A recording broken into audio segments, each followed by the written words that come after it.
Môre. Vandag sluit ons hierdie reeks af van wat nie die evangelie is nie. En ons eindig waar alles begin het, by die kruis van Jesus Christus.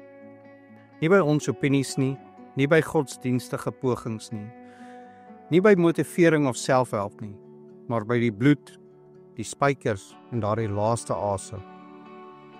Romeine 5 vers 8 sê, God bewys sy liefde tot ons daarin dat Christus vir ons gesterf het, toe ons nog sondaars was. Sjoe, dis radikaal. Toe jy hom nie gesoek het nie, het hy jou gesoek. Toe jy verdwaal het hy gestap, reguit na die kruis. Toe jy niks gehad het nie, het hy gesê, dit is volbring. En die Griekse woord daarvoor is tetelestai.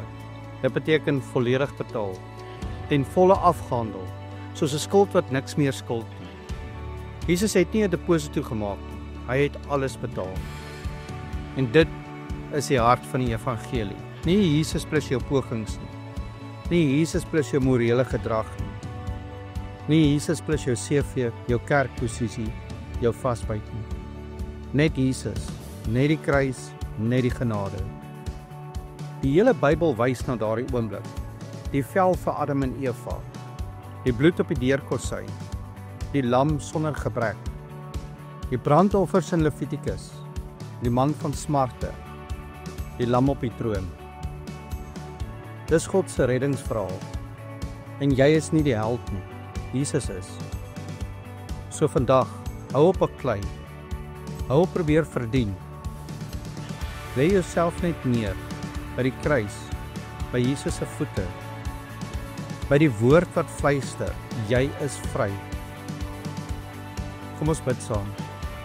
Here Jesus, ek gee oor, ek laat los, ek ontvang u volmaakte werk, sonder my bydra.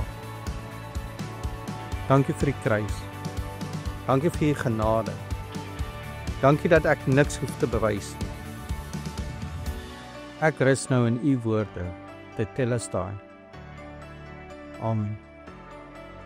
So 3 waarhede. Jy voeg niks by Jesus nie. Ons skuld is klaar betaal. Die kruis is ons enigste hoop. En onthou, jy is dalk die Bybel wat iemand vandag moet ontmoet. Jy hoef nie volmaak te wees nie. God gebruik gebroke mense om sy volmaakte waarheid te wys.